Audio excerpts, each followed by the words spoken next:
한 남자가 낮고 차분한 목소리로 말을 꺼낸다. 아내를 떠나보내고 자식들에게까지 버림받은 70살 노인이 있습니다. 그는 지금 강원도 깊은 산골에서 전기도 수도도 제대로 들어오지 않는 작은 집에 혼자 살고 있습니다. 그런데요, 이 외로운 노인의 인생이 어느 날 완전히 뒤집힙니다. 여러분은 어떻게 그런 일이 가능했을 것 같습니까? 오늘 이야기는 강원도 산골에서 자연인처럼 살던 한 할아버지 김만수 씨의 인생 역전기입니다. 만수는 젊었을 때부터 책임감 하나로 버텨온 사람이었습니다.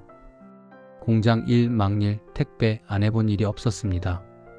손에 물집이 잡히고 허리가 휘어져도 가장은 버티는 거다라는 말만 되뇌며 살았습니다. 아내 서정희 역시 조용하지만 단단한 사람이었습니다. 시장에서 반찬 가게를 하며 남편의 벌이와 맞춰 세 아이를 키웠습니다. 돈 많고 여유로운 집은 아니었지만 적어도 식탁 위에는 늘 따뜻한 국 한 그릇이 올라왔고 아이들의 도시락에는 계란 후라이 하나라도 꼭 들어갔습니다. 만수는 그걸 보면서 속으로 생각했습니다. 그래, 우리도 나쁘지 않게 살고 있구나. 하지만 세월은 두 사람에게 그렇게 친절하지 않았습니다. 공장에서 일하다 다친 허리는 나이가 들수록 더 심해졌고 서서 보내는 시간이 많았던 아내의 무릎은 점점 닳아갔습니다. 둘은 서로의 아픔을 알면서도 병원은 나중에, 애들 대학만 보내고 나중에 하며 미뤘습니다. 그리고 그 나중은 결국 오지 않았습니다. 막내 아들이 겨우 취업을 하고 이제 좀 남편과 여행도 다녀볼 수 있겠다 싶던 어느 날 정희는 시장 가는 길에 쓰러졌습니다. 병원에 실려갔지만 뇌출혈이었습니다. 깨어난 뒤에도 말이 잘 나오지 않았고 반쪽 몸이 잘 움직이지 않았습니다. 재활도 해보고 약도 써봤지만 예전의 정의로 돌아오지는 못했습니다. 그러던 중 또 한 번의 큰 발작이 찾아왔고 이번에는 끝내 다시 눈을 뜨지 못했습니다. 장례식장에서 만수는 멍한 얼굴로 상주 자리에 앉아 있었습니다. 조문객들이 돌아가고 밤이 깊어가도 그의 입에서는 말이 잘 나오지 않았습니다. 다만 한마디만 계속 흘러나왔습니다. 정희야, 나 이제 누구랑 살라고.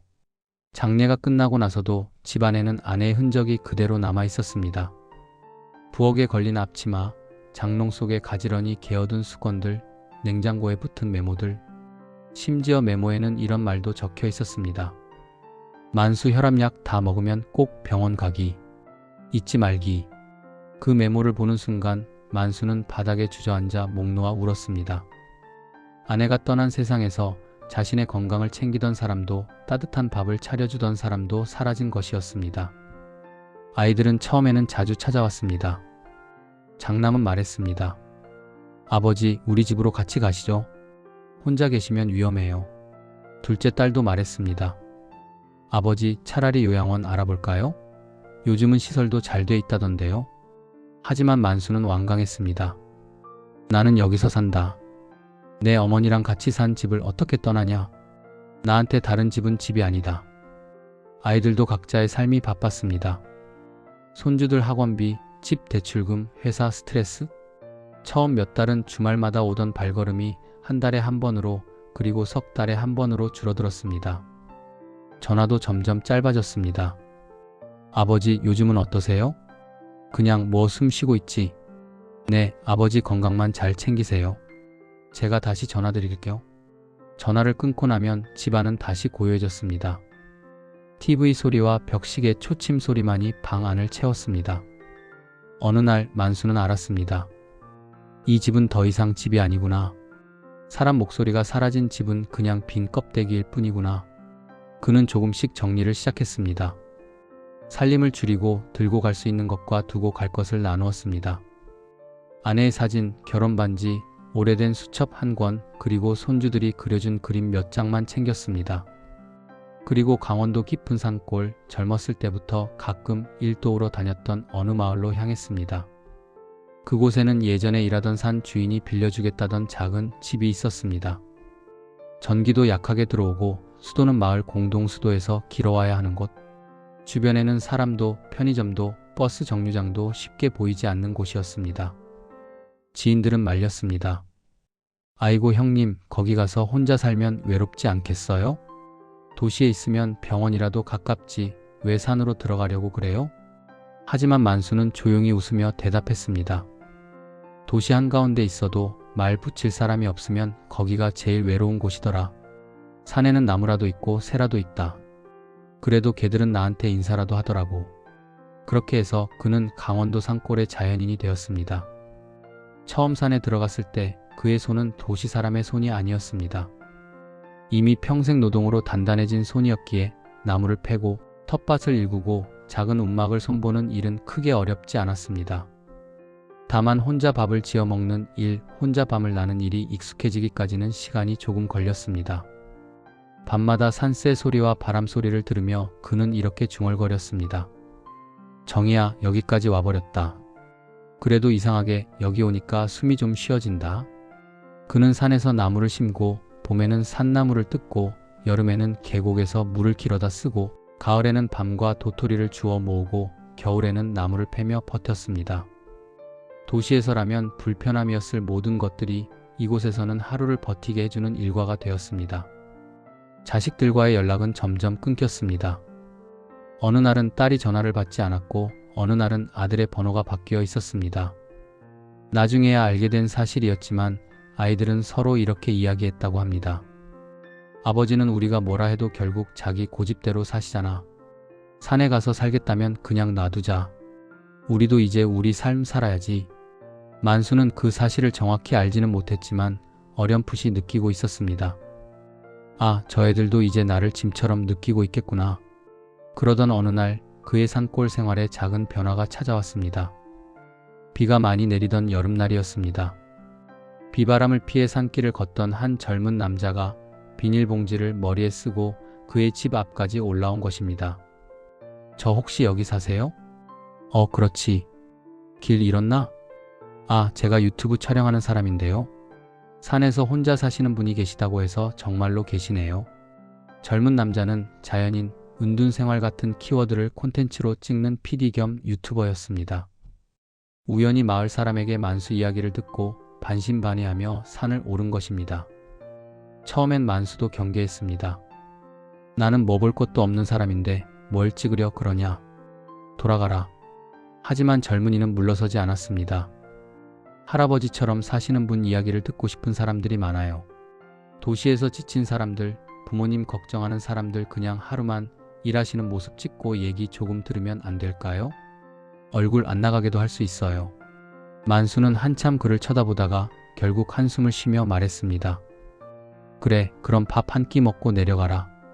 괜히 빈손으로 돌려보내면 산이 창피해한다. 그날 카메라는 그의 하루를 따라다녔습니다. 새벽에 일어나 장작을 패고 작은 밭에서 상추를 따고 산에서 나무를 캐고 흙 묻은 손으로 밥을 짓는 모습. 젊은이는 중간중간 물었습니다. 할아버지는 왜 여기 산에 올라와 사세요? 도시에도 집이 있었을 텐데요. 만수는 잠시 멈춰 서서 나무에 묶어둔 밧줄을 만지작거리며 대답했습니다. 사람이 많은데도 외로운 게 더 힘들더라. 산에는 사람은 없지만 그래도 나한테 말 걸어오는 것들이 있다.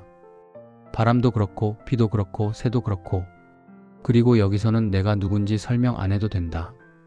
그냥 할아버지면 되거든. 젊은이는 조심스럽게 또 물었습니다. 자식분들은 할아버지 산에 오신 거 아세요? 만수는 씁쓸하게 웃었습니다. 처음엔 말했지. 말렸지. 그래도 올 거라고 믿었지. 근데 뭐 사람 사는 게 그렇지 않냐. 자기 살기 바쁜데 늙은 아버지 산에까지 찾아오긴 쉽지 않지. 이제는 안 기다린다. 안 오면 안 오는 대로 사는 거지. 그 대답 뒤에는 아주 잠깐이지만 깊은 서운함이 섞여 있었습니다. 카메라는 그 표정을 놓치지 않았습니다. 촬영은 하루 종일 이어졌고 저녁 무렵 젊은이는 카메라를 정리하다가 이렇게 말했습니다. 할아버지, 솔직히 말씀드리면 저는 조회수 때문에 왔어요. 근데 오늘 보니까 그냥 제 아버지 생각이 많이 났습니다. 만수는 웃으며 말했습니다.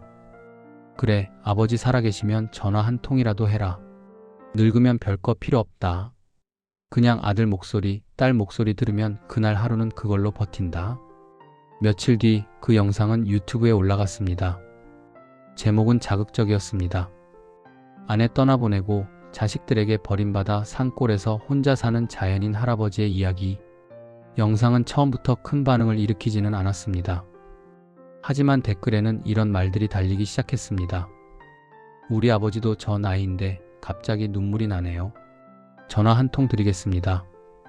영상 보다가 뜨끔했어요. 할아버지 너무 존경스럽습니다. 오래 사세요.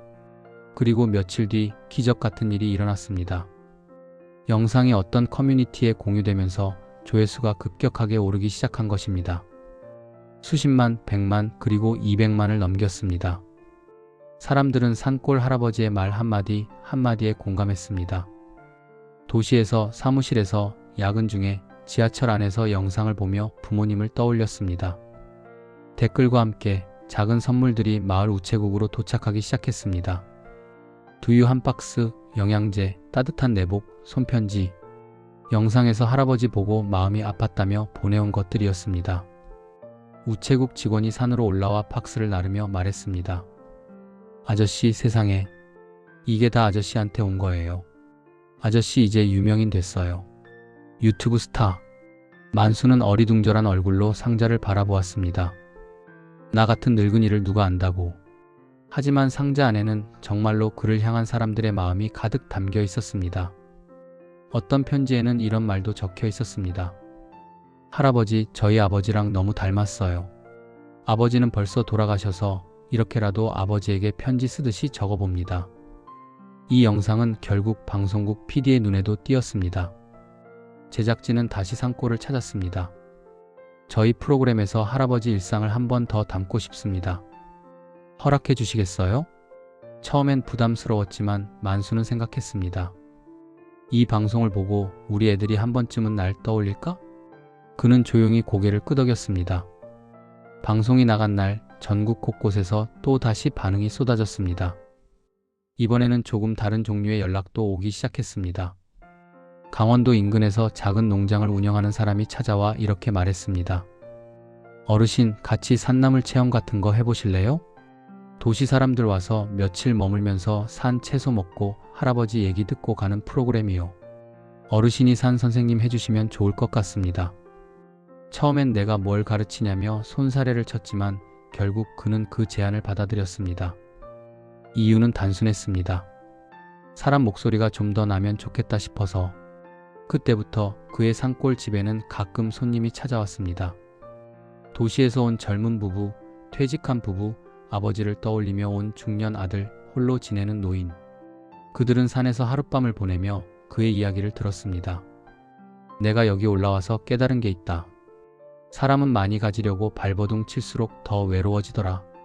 나한텐 지금 밥 한 그릇 나눠 먹을 사람 하나면 충분하다. 그의 말은 유려한 철학이 아니라 뼈에 사무친 체험에서 나온 한 줄이었습니다. 그래서 듣는 사람들을 울렸습니다. 그가 산골에서 이런 새 삶을 살아가는 동안 도시 어딘가에서는 또 다른 변화가 일어나고 있었습니다. 어느 날 그의 딸 수정은 야근 중에 우연히 동료가 보던 유튜브 화면을 힐끔거리다 화면 속 얼굴을 보고 손에서 컵을 떨어뜨릴 뻔했습니다. 잠깐만, 이 사람 우리 아버지 같은데? 동료는 놀라며 물었습니다. 진짜야? 이 자연인 할아버지 영상 요즘 엄청 떠요. 댓글도 장난 아니고. 수정의 눈에는 순식간에 눈물이 고였습니다. 아들 준호에게도 영상 링크가 보내졌습니다. 그는 스마트폰 화면을 보다가 한동안 멍하니 서 있었습니다. 영상 속에서 아버지는 이렇게 말하고 있었습니다. 나는 이제 애들한테 바라지 않는다. 안 오면 안 오는 대로 산다. 그래도 가끔 산 위에서 저 멀리 도로를 보면 혹시나 우리 애들이 타고 지나가지 않을까 그런 생각은 한다. 그 말을 듣는 순간 두 남매는 동시에 같은 생각을 했습니다. 우리가 아버지를 버린 건 아닐까? 며칠 동안 고민하던 끝에 둘은 결국 강원도로 향했습니다. 산 아래 작은 마을에서 만난 우체국 직원은 반가운 표정으로 말했습니다. 아, 텔레비전에 나온 그 할아버지 자녀분들이구나. 맨날 애들은 잘 살고 있을 거다 그러셨어요. 산길을 오르는 동안 두 사람의 마음은 뒤엉켜 있었습니다. 죄책감, 서운함, 두려움, 후회. 그리고 무엇보다 아버지가 우리를 반가워하지 않으면 어떡하지 하는 공포까지. 마침내 집 앞에 도착했을 때 마당에서는 익숙한 뒷모습이 장작을 패고 있었습니다. 언젠가 자신들을 위해 연탄을 나르던 그 뒷모습과 똑같았습니다. 머리카락만 더 휘어졌을 뿐이었습니다. 준호가 먼저 입을 열었습니다. 아버지. 장작을 내려놓던 남자가 천천히 고개를 돌렸습니다.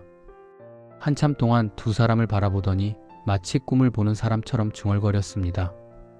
수정이냐 준호냐? 딸은 그 자리에서 주저앉아 울음을 터뜨렸습니다. 아버지, 우리 너무 늦게 왔죠. 만수는 잠시 말이 없었습니다. 그러다 얼굴 가득 주름을 찌푸리더니 이렇게 말했습니다. 그래, 늦었다. 많이 늦었다. 그래도 안 오는 것보단 낫다. 그 말에는 야속함과 기쁨이 동시에 들어 있었습니다. 그는 자연스럽게 아이들을 집 안으로 들였습니다. 그리고 산에서 캐온 나물과 장작불에 끓인 된장국을 내왔습니다.